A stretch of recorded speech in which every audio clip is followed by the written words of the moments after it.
Well, it's just a start. We have a lot of decorating to do to make it just right. Oh, it's so sunny and bright. It's perfect. And you already have the crib. So here's my idea. I want to put a low bookshelf over there and get a rocking chair so when she gets older, I can read to her while she's falling asleep. Now look what I just got. Pretty fancy, Mom. Want me to show you how to use it? Are you kidding? I got this thing all figured out. I even have your baby pictures on here already. Look how cute you were here sleeping with the blanket Nana made.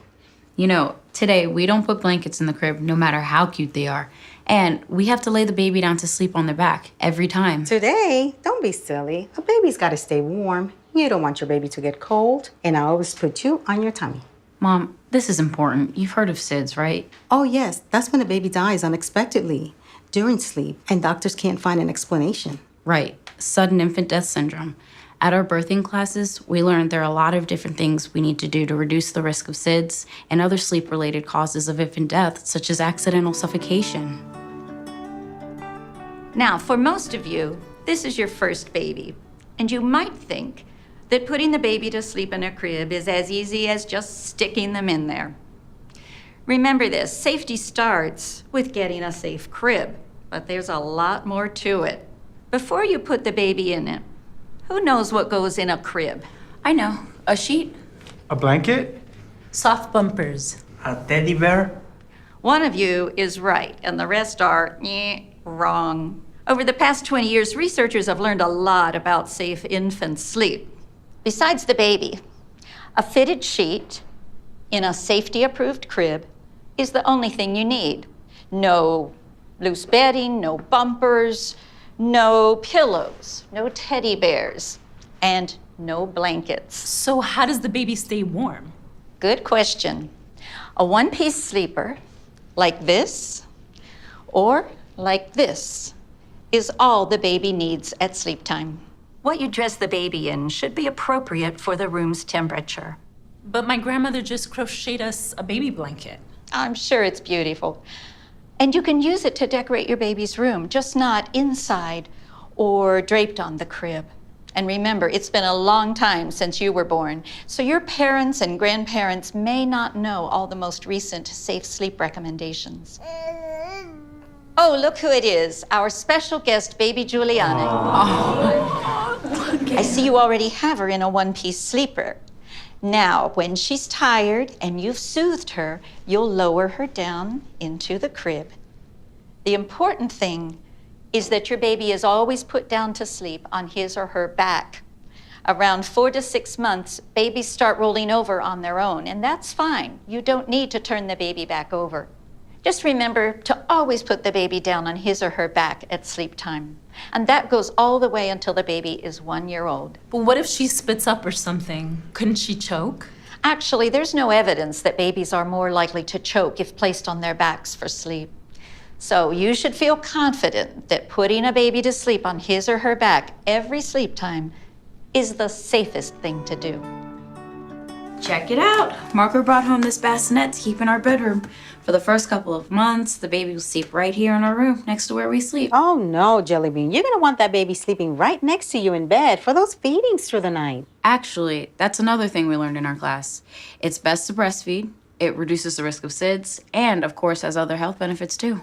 But they also told us that if we bring the baby into bed to breastfeed, it's important to make sure to put the baby in a separate sleep area. A safety-approved crib, bassinet, or play yard right next to where we're sleeping to help with feeding through the night. Our instructor said that bed sharing actually increases baby's risk for SIDS, not to mention increasing the baby's chance of suffocating or being fatally injured. This could happen if one of us rolls on top of the baby, or if the pillows or bedding get on top of the baby, or if the baby gets trapped between the walls and the bed. Mom, listen. They told us that doing these things I'm talking about reduces the risk for SIDS and accidental suffocation. It's safer for my baby. I don't know why things have to change all the time. According to you, I seem to have done everything wrong. But you and Richie still turned out fine. Mom, you did a good job with us, and we did turn out fine. But you know, babies and families we don't even know died during sleep time. Since doctors have been telling people about the latest safe infant sleep practices, a lot fewer babies have died from SIDS, about half as many. And if making simple changes like not using a blanket or laying the baby on her back will keep your granddaughter safer, you'll want to do it, right? You sure are developing a mother's instinct, honey. I know things change. I'll do it the new way because my new granddaughter is gonna grow up to be an amazing woman, just like her mother. It's your father. Hi, ladies. Hey, Dad, I was just showing Mom the baby stuff. Sorry to interrupt the tour, but I just found some great new info on safe sleep for infants. That's great, Dad. Actually, Mom was just telling me about the latest safe infant sleep recommendations. Here at the National Institutes of Health, we're always working to learn more about sudden infant death syndrome, or SIDS, and other sleep-related causes of infant death. Over the past 20 years, we've learned a lot, and health education has led to a 50% decrease in SIDS in the United States. But unfortunately, there are still babies dying. So it's very important for everyone to know how to make the infant sleep environment safe to reduce the chance of infant sleep death, such as SIDS or accidental suffocation, from happening. That means telling grandmothers, friends, babysitters, anyone who's caring for an infant, and making sure they understand how important it is to follow safe sleep recommendations. We want to make sure that everyone knows that the baby should be placed on his or her back to sleep for every sleep time, including nap time. The baby should be placed on a firm sleep surface with nothing else in the sleep area. No toys or soft objects, no blankets or loose bedding, and no pillows. And that the baby should sleep in the same room with the parent, but not in the same bed. As a mother of 4, I know it can be a challenge to help the grandparents and other caregivers understand the importance of learning today's safe infant sleep practices and doing them every time. But taking the time to teach these things can make all the difference.